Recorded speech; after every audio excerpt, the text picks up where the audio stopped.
ये महाव्याहृतियां हैं। व्याहृति क्या चीज है? इस व्याहृति शब्द में वी, आ और ह्री, ह्री धातु का भाववाचक की प्रत्यय जुड़ा हुआ है। वी, आ, ह्री और ती। यहाँ पर ती का मतलब होता है भाव, और ह्री धातु के साथ में अगर ती जुड़ जाएगा इसका मतलब होगा हरना, ले जाना, प्राप्त कराना। ह्रिति माने ले जाना, प्राप्त कराना, हरण करना। इसी में आ जुड़ गया, इसका मतलब संपूर्णतया ले जाना, प्राप्त कराना, आहृति। और इसमें भी और जोड़ दिया तो विशेष रूप से पूर्णतया किसी अर्थ को, किसी पदार्थ को, किसी द्रव्य को प्राप्त कराना, ले जाना, यह है व्याहृति। तो हृति अनेक हो सकती हैं। चोरी करना भी हृति है, किसी घर से कोई सामान उठा लेना भी हृति है, और उसके पास कुछ भी न रहे, सब कुछ ले लिया जाए, यह आहृति है। और ऐसा ले लिया जाए कि सब कुछ उसका रहे फिर भी उसका उसके पास न रहे, तो भी आहृति है। मतलब रहे सब उसके पास लेकिन उसका न रहे, तो व्याहृति हो गया। विशेष रूप से पूर्णतया पदार्थ को ग्रहण कराने वाला, यह है व्याहृति शब्द का अर्थ। विशेष रूप से पूर्णतया पदार्थ को ग्रहण कराने वाला। इसके साथ में महा शब्द जुड़ गया तो उसी में महत्ता आ गई। विशेष रूप से पूरी तरह से पदार्थ को ग्रहण कराना, और कराने वालों में भी महान होना, बड़ा होना, ये महाव्याहृति है। मतलब ऐसे शब्द जो अपने अंदर बहुत गंभीर भावों को छिपा करके रखे हुए हैं और अनेक व्यापक अर्थों को कहते हैं, ऐसे शब्दों का नाम है महाव्याहृति। और वो महाव्याहृति भूर, भुवः, स्वः, इन तीन चीजों को महाव्याहृति कहा गया है। इस भूर, भुवः, स्वः को अपने शरीर में लगाइए, पूरे ब्रह्मांड में लगाइए, ईश्वर में लगाइए, जहां भी लगाएंगे उस अर्थ को भूर, भुवः, स्वः ये तीनों पद कहते हैं। इसीलिए इनका नाम महाव्याहृति, क्योंकि महान अर्थों को कहते हैं, बहुत ज्यादा अर्थों को कहते हैं। एक तरफ से प्रारंभ करेंगे। हमारे शरीर में सर्वप्रथम भूर, भुवः, स्वः को जोड़िए तो कमर से नीचे का हिस्सा शरीर में भू है। शरीर में कमर से नीचे का हिस्सा भू है,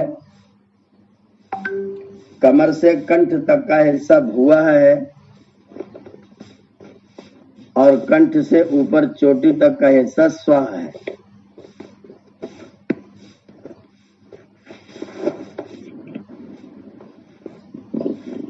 कमर से नीचे भू, कमर से कंठ तक भुवः, और कंठ से चोटी तक, शिखा तक, ये स्वः।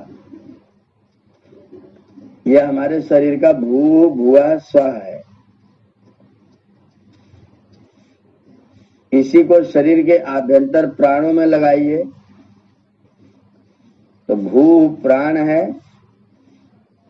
भुवः अपान है, और स्वः व्यान है। भूरिति वै प्राणः, भुवरित्यपानः, स्वरिति व्यानः। हमारे शरीर में व्यान जो है वह स्वः है, अपान जो है वह भुवः है, और प्राण जो है वो भू है। ब्रह्मांड में आएंगे, अभी शरीर हो गया, उसके अंदर प्राण हो गया, अभी ब्रह्मांड में प्रवेश करेंगे जब ब्रह्मांड में प्रवेश करेंगे तो पृथ्वी भू है। पृथ्वी और सूर्य चंद्रादि जितने तारे नक्षत्र हैं सबके अंदर जो गैप है, जो स्पेस है, वो अंतरिक्ष है, भुआ है। और जितने चमकीले पदार्थ है, सूर्य चंद्र तारे नक्षत्र, ये सब के सब जऊ है, स्व है। तो भूर्भुवः स्वः, पृथ्वी, अंतरिक्ष और देवलोक, ये तीनों भूर्भुवः स्वः है। अब ईश्वर में आइए, तो ईश्वर भू है, प्राणों से प्रिय, भुआ है दुखों का विनाश करने वाला, स्व है सुख स्वरूप।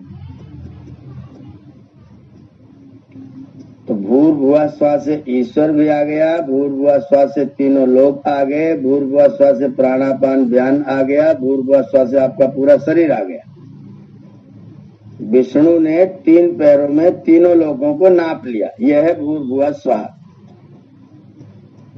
ये जो कहानी सुनाते हैं लोग कि विष्णु वामन बन के आए थे, ये कर लिया था, वो कर लिया था, वो सब कुछ नहीं है। विष्णु परमात्मा है जिसने भू भुआ स्व तीनों को 3 शब्दों में ही नापा हुआ है। ये ईश्वर में कैसे कैसे ईश्वर में प्राणों से प्रिय दुख का विनाश करने वाला, प्राणों से प्रिय दुख विनाशक सुख स्वरूप। अब इन शब्दों के अर्थ पर आइए, शब्दों का अर्थ कैसे क्या करेंगे। तो ये भू सत्तायाम धातु है, और भू सत्तायाम धातु से जब हम क्विप प्रत्यय करते हैं, क्विप, तो भू शब्द बनता है, भू। अब धातु करते सत्ता, जिसके कारण से हमारा अस्तित्व शेष रहता है, उसे कहते हैं भू। हम इस शरीर में रहते हैं तो प्राण के कारण से, प्राण के कारण से हम शरीर में रहते हैं, इसलिए भू प्राण है। और वह प्राण ईश्वर के कारण से है, इसलिए ईश्वर भू है और हमारा प्राण भी भू है। जिसके का भू शब्द का अर्थ है जिसके कारण अस्तित्व रहता है, जिसके कारण सत्ता रहती है, जिसके कारण हमारी विद्यमानता होती है, उसका नाम है भू। तो परमात्मा के कारण रहती है इसलिए वो भू है, प्राण के कारण रहती है इसलिए प्राण भू है। धरती पर रह करके हम लोग भोजन अन्न जल सब कुछ धरती से प्राप्त करते हैं, इसलिए धरती भी भू है। तो धरती भू है, प्राण भी भू है, ईश्वर भी भू है, ये सारे भू के अंतर्गत समाहित है। अर्थ है सत्ता को धारण करने वाला, सत्ता का निश्चय करने वाला, जिसके कारण से हमारा अस्तित्व रहता है, उसका नाम है भू। दूसरा शब्द है भुआ। भुआ में भी धातु भू ही है, लेकिन इसमें प्रत्यय है असुन। भू में क्विप था, इसमें असुन प्रत्यय हुआ। असुन प्रत्यय हुआ तो धातु को उवंग आदेश हो गया। इसको आचार्य रामदेव जी ठीक से समझेंगे। भू को उवंग हो गया तो भुवस बन गया, भुवस। और सा को विसर्ग हो गया तो बन गया भुआ। धातु वही है, प्रत्यय परिवर्तित हो गया। भू में क्विप प्रत्यय था जो कर्ता के अर्थ में था, और भुआ में असुन प्रत्यय है जो कि कारण के अर्थ में है, करण के साधन के अर्थ में है। तो जो हमारे होने में मुख्य कर्ता है वो तो भू है, और जो हमारे होने में साधन के रूप में है वो भुआ है। अब साधन के रूप में हमारे पास क्या है, जिसके कारण ऐसी कोई चीज जिसके बिना हम न रह सकें। अगर कोई व्यक्ति बहुत बहुत बहुत भयानक दुखी हो जाए तो क्या करता है? नरेंद्र गिरी बन जाता है, आत्महत्या करने भग जाता है, रहना ही नहीं चाहता दुखों के संकट को देख करके, दुख को देख करके। तो जो उस दुख को निवारण कर देता है और आपको रहने देने में साधन बन जाता है, वो भुआ है।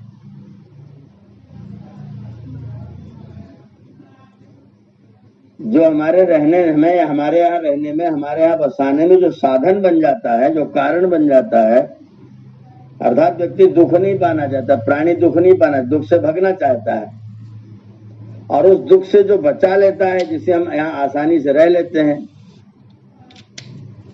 तो जो हमारे प्रेम से आसानी से रहने में साधन बन जाता है, वो दुख विनाशक परमात्मा है। अब दुख विनाशक हमारे शरीर में हमारा अंतरिक्ष है, अंदर खाली है। दुख विनाशक वायु है। वायु थोड़ा सा बिगड़ जाए तो सब शरीर ठीक रहते हुए भी किसी काम के नहीं बचते हैं, इसलिए वायु भी भुआ है। और दुख विनाशन का मुख्य कारण परमात्मा, इसलिए परमात्मा भी भुआ है। अंतरिक्ष के कारण से वायु रहता है, इसलिए अंतरिक्ष भी भुआ है। तो परमात्मा, अंतरिक्ष, वायु और हमारा अपान और ईश्वर, ये सारे भुआ शब्द के वाच्य हुए। इनसे हम भुआ शब्द से इन अर्थों को ग्रहण करते हैं। अब तीसरा शब्द है स्व। ये जो स्व शब्द है उसमें सु, ये उपसर्ग है, ऋगतौ धातु है, और ऋगतौ धातु को गुण आदि होकर के रि का अर हो जाता है, और सु प्लस अर यण संधि करते हैं तो ऊ के बाद में आ है तो ऊ को वाह होकर स्वर बन जाता है, और स्वर के रा को विसर्ग कर देते हैं तो स्व बन जाता है। सु प्लस री,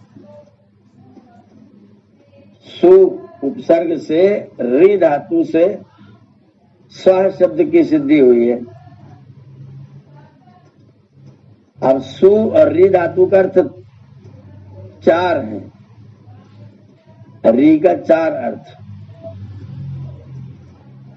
गति माने ज्ञान और गमन और प्राप्ति, जाना, जानना, पाना और प्राप्त कराना, ये री धातु के अर्थ हैं। जाना, जानना, पाना और प्राप्त कराना। तो जिसके कारण से हम जगत में जाते हैं, जगत में कुछ भी ज्ञान प्राप्त करते हैं या अन्य भोग्य पदार्थों की प्राप्ति करते हैं, और जो हमें इन पदार्थों की प्राप्ति कराता है, ये चारों अर्थ जिसमें घटते हैं उसे कहते हैं स्व। आप जब कभी जाते हैं, हम लोग जब कभी जाते हैं तो हमारी आंखों से देखते हैं, कानों से सुनते हैं, मस्तिष्क से विचार करते हैं, निर्णय करते हैं, तब कहीं जाते हैं। इसलिए हमारा जो मस्तिष्क है वो देवलोक है, स्व है। हम प्रकाश के कारण से जाते हैं, प्रकाश ना हो तो हमें दिखे ही कुछ ना, इसलिए सूर्य भी देव है। हम जो भी चीज जानते हैं वो मस्तिष्क से ही जानते हैं, कान से सुन करके जानते हैं, बुद्धि से ग्रहण करते हैं, इसलिए मस्तिष्क जानने के अर्थ में भी देव है। हम जो कुछ भी प्राप्त करते हैं, पाते हैं, वो भी मस्तिष्क के विचार करके प्राप्त करते हैं। बिना आंखों से देखे, बिना कानों से सुने, बिना त्वचा से स्पर्श किए, बिना जिह्वा से चखे, बिना नासिका से सूंघे हम ज्ञान नहीं प्राप्त कर सकते हैं। इसलिए हमारा जो सिर भाग है वो स्व है, वो देवलोक है। और ये सारी चारों क्रियाएं बिना परमात्मा के कोई कर ही नहीं सकता है, इसलिए परमात्मा स्व है। हम जगत में रहते हैं तो शरीर में खून के आधार पर हम लोग जीवित रहते हैं, ब्लड के आधार पर जीवित रहते हैं। और ब्लड को शरीर में संचालित करने वाला व्यान नाम का प्राण है। अगर वो प्राण ठीक से गति न करे तो ब्लड सर्कुलेशन ठीक नहीं होता, फिर हमारी गति ठीक नहीं होती है। इसलिए व्यान भी स्व है। शरीर में स्थित व्यान प्राण स्व है, हमारा मस्तिष्क स्व है, देवलोक जहाँ से प्रकाश मिलता है वो स्व है, और जिससे ये सब कुछ मिलता है वो परमात्मा भी स्व है। सत्ता जिसके कारण से है वो भू है, दुख जिसके कारण से नहीं होने पाता, सुख के तमाम साधन दिए रहता है वो भुआ है, और जिसके कारण से जानना पाना प्राप्त कराना सब कुछ हम कर पाते हैं वो स्व है।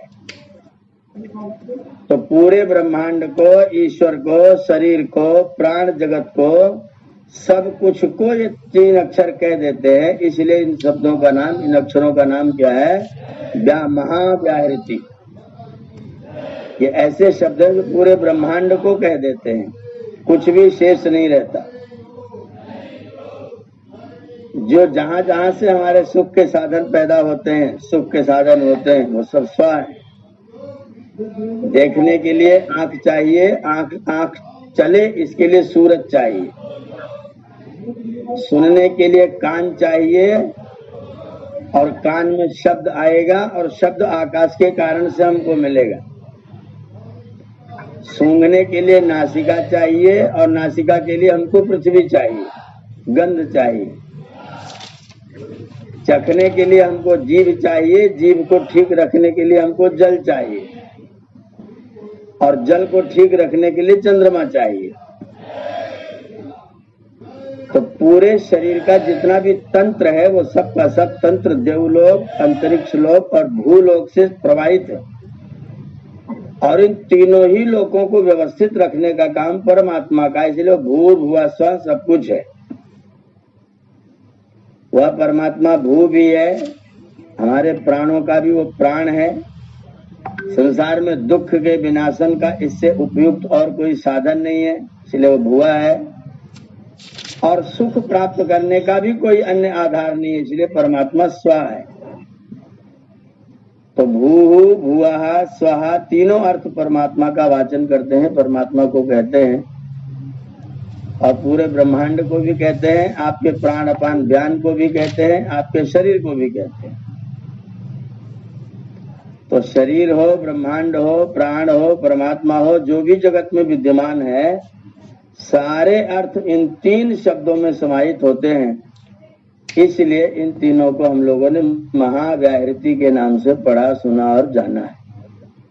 धन्यवाद। ये महाव्याहृति है। तो ये इतना व्यापक अर्थ है महाव्याहृतियों का।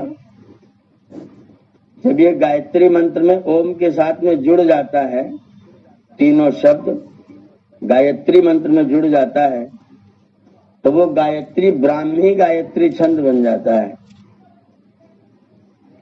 जब हम भूर्भुवः स्व को नहीं जोड़ते हैं तो वो निश्चित गायत्री होता है। जब भूर्भुवः स्व को जोड़ देते हैं तो वो ब्राह्मी गायत्री हो जाता है। तो भूर्भुवः स्व के योग से हमारा गायत्री मंत्र ब्राह्मी गायत्री होता है। ओम प्राणों का प्राण, दुख विनाशक, सुख स्वरूप परमात्मा का मुख्य निज नाम है। वह परमात्मा सविता है, हमारा उत्पादक है, प्रेरक है, पालक है, ऐश्वर्य देने वाला है। उस सविता का जो तेज है, जो भर्ग है, वो बड़ा वरेण्य है, ग्रहण करने के योग्य है।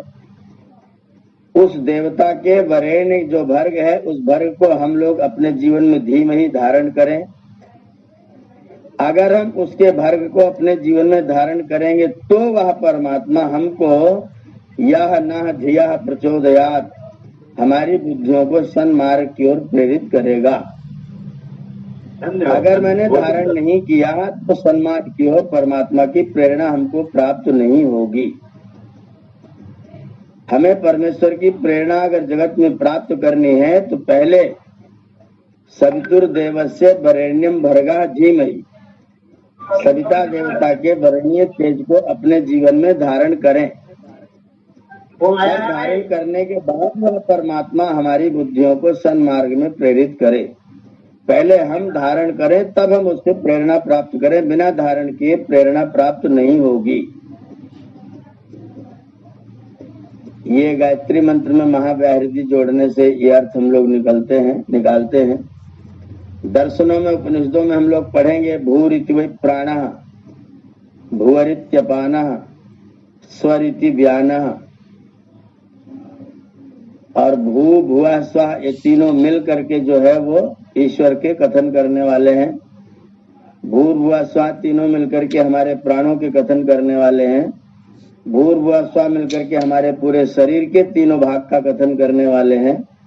भूर्भुवः स्वः अग्नि, वायु और सूर्य को कहने वाले हैं। पृथ्वी का देवता अग्नि है, अंतरिक्ष का देवता वायु है और स्वः का देवता आदित्य है। अगर हमारे पैर ठंडे हो जाएं तो ये कहा जाता है कि अब श्रीमान जी यहाँ नहीं रहेंगे, ये जाने वाले हैं। तो भूलोक का देवता अग्नि है, वो आगे ले जाने वाला परमात्मा है। भुआ का देवता वायु है, जितनों को पैदा करता है सबको जानता है, इसलिए वायु परमात्मा है। और जितने पैदा हुए हैं सबको जो आनंदित रखता है, सुख में रखता है, सबके सुख की भावना करके तद अनुकूल पदार्थ व्यवस्थित करके देता है, वह परमात्मा स्व है, इसलिए उसका नाम आदित्य है। आदत्ते रसान, जो हमें सब प्रकार के रस को, आनंद को देने वाला है। तो अग्नि भी परमात्मा है, वायु भी परमात्मा है, आदित्य भी परमात्मा है। ये हम लोग सत्यार्थ प्रकाश के पहले समोल्लास में पढ़ चुके हैं।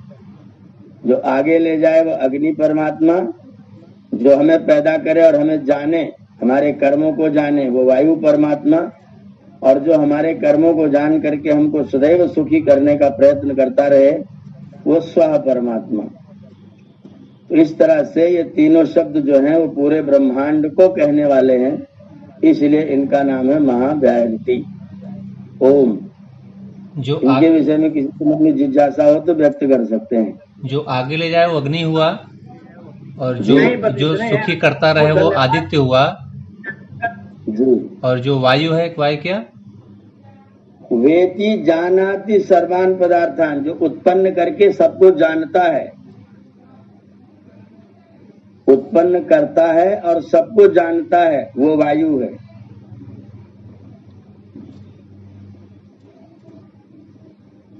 जी।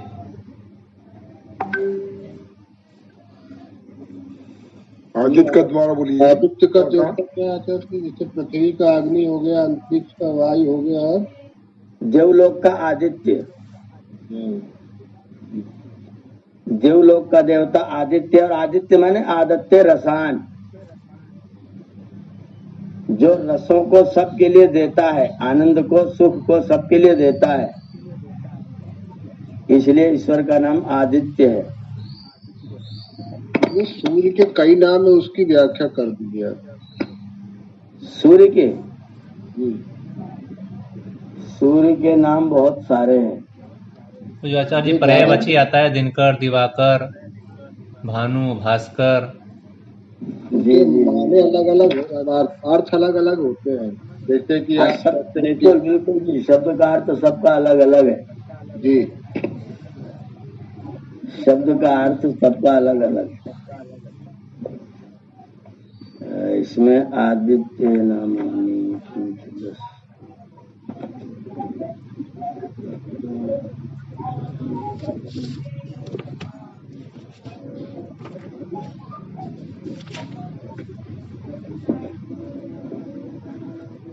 इसमें जैसे आदित्य शब्द है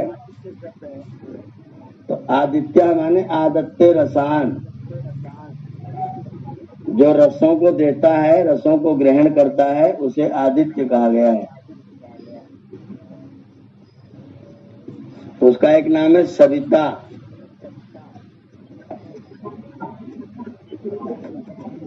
सविता का मतलब है उत्पन्न करने वाला, ऐश्वर्य देने वाला, प्रेरणा करने वाला, पैदा करने वाला, प्रेरणा देने वाला, ऐश्वर्य देने वाला, ये सविता का अर्थ है।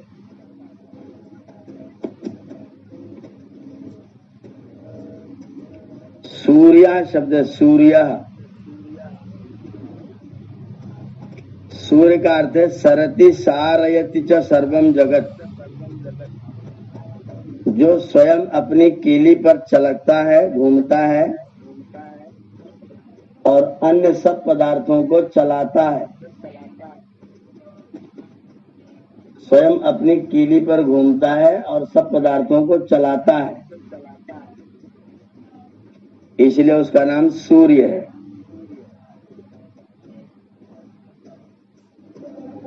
उसी का नाम दिवाकर है। दिवा माने दिन, कर माने करने वाला, जो दिन का निर्माण करता है, इसीलिए उसका नाम है दिवाकर या दिनकर, हिंदी में दिनकर है। दिनम करोति दिवा करोति दिवाकर, जो दिव को बनाए, दिन को बनाए, जिसके कारण से दिवस गिने जाते हैं, गिनती होती है, वो सूर्य है। हमारे कथावाचक लोग कथा कहते हैं कि जब कृष्ण भगवान का जन्म हुआ तो सूर्य भगवान अपना रथ लेकर के 1 महीना तक मथुरा में ही खड़े रहे कृष्ण भगवान का दर्शन करने के लिए। हमने प्रश्न किया कि जब सूर्य भगवान खड़े थे तो दिन का पता कैसे चला? अगर सूर्य भगवान ठहर गए थे तो दिन का कैसे पता चलेगा? तो दिन, दिवा और दिन, जो दिव करता है, दिन करता है, उसे हम दिवाकर या दिनकर बोलते हैं। एक शब्द उसका नाम है भास्कर। भा माने प्रकाश, भा माने दीप्ति, चमक। तो प्रकाश को, दीप्ति को, चमक को जो पैदा करता है उसका नाम है भास्कर।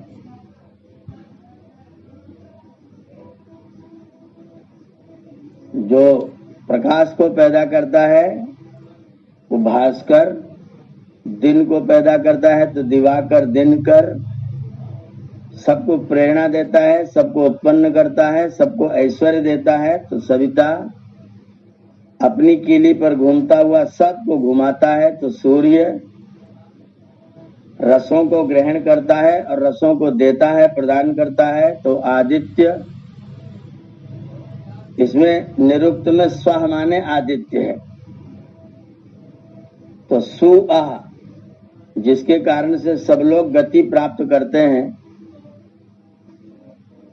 उसको स्व कहा गया। तो आदित्य का स्व नाम भी है, जो सबको गति प्रदान करता है। भानु, हाँ, भा माने प्रकाश, नु माने देने वाला, जो प्रकाश को देता है वो भानु। जैसे धेनु है ना, धेनु, तो धा माने देना, नु माने वाला, जिसको हम लोग दूह करके निकाल लेते हैं, ले लेते हैं, जिसमें से दूध, पेय पदार्थ जो देता है उसे कहते हैं धेनु, और जो प्रकाश देता है उसका नाम है भानु। भानु, हाँ, बहुत सुंदर। रवि में रू शब्द धातु है और ई प्रत्यय है। रू शब्द और ई प्रत्यय। रौति शब्द रवि, जो शब्द प्रदान करता है, शब्द की गति बढ़ाता है, शब्द के लिए अवकाश प्रदान करता है, वो रवि है। जिसके कारण से हमारी ध्वनि ठीक रहती है, दूर तक सुनाई पड़ती, दूर तक फैलती है, वो रवि है।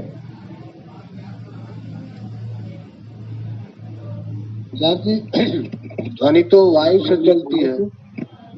हाँ, लेकिन प्रकाश, अग्नि ना हो तो बिल्कुल नहीं चलेगी।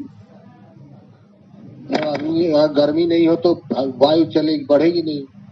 हाँ, इसीलिए वायु है साधन, वायु के माध्यम से जाता है, लेकिन वायु बिना अग्नि के नहीं चल सकता है। जो हमारा शब्द है, जैसे मेरा लीवर अगर कमजोर हो जाए तो मेरे अंदर से शब्द नहीं निकलेंगे। अग्नि मेरी मंद हो जाए तो शब्द कमजोर पड़ जाएंगे, इसलिए बीमार व्यक्ति धीरे धीरे बोल पाता है। दिनेश, दिन दिन का ईश, दिन का जो ईश है, ईश माने स्वामी, मालिक, जो दिन का मालिक है, जिसके कारण से दिन होता है, जिसके न होने पर दिन छिप जाता है, वो दिनेश है। और आचार्य जी एक आंख हैं? आंख आत आंख आंख का हाँ, आंख आदित्य दिनेश मित्र। अच्छा आका भी है। आंख वो संस्कृत का अर्का शब्द है वास्तव में। जी वो वैदिक भाषा में अर्क है, अर्क का आक हुआ है हिंदी में परिवर्तित होकर के। इस आक को अर्क के द्वारा समझिएगा। अर्क शब्द जो है वो अर्च धातु से बना है, तो जिसकी सब लोग अर्चना करते हैं, जो अर्चनीय है, उसको अर्का कहते हैं, और तत्सम में उसी का नाम आका है, आक है, अर्का आका। तो जो अर्चनीय है, अर्चना करने के योग्य है, स्तुति करने के योग्य है, उसका नाम है अर्का। अर्का सूर्य लिखा हुआ है, संस्कृत में अर्का शब्द है।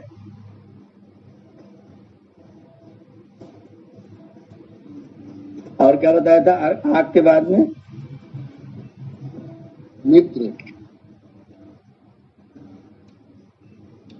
सूर्य का नाम मित्रा भी है।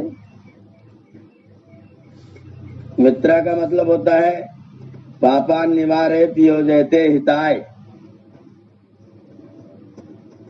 जो आपके जो खराब चीजें हैं, उन चीजों को काई इत्यादि है, नमी इत्यादि है, सीलन इत्यादि है, फफूंदी है, इसको निवारित दूर कर देता है और आपके हित को, आप हित के साथ आपको जोड़ देता है। इसलिए वो आपका मित्र है, आपको बहुत स्नेह करता है, इसलिए उसका सूर्य का नाम भी मित्र है। पापान निवारयति, डॉक्टर लोग कहते हैं पापान निवारयति योजयते हिताय। पाप से हटाता है, हित के कार्यों में लगाता है। गुह्यम निगूहति, तीसरी परिभाषा है गुह्यम निगूहति, छिपाने योग्य को छिपाता है। चौथा है गुणान प्रकटीकरोति, गुणों को प्रकट करता है। क्या होगा? धन्यवाद। है आपत्तिगतम च न जहाती, आपत्ति पड़ने पर भी साथ नहीं छोड़ता है।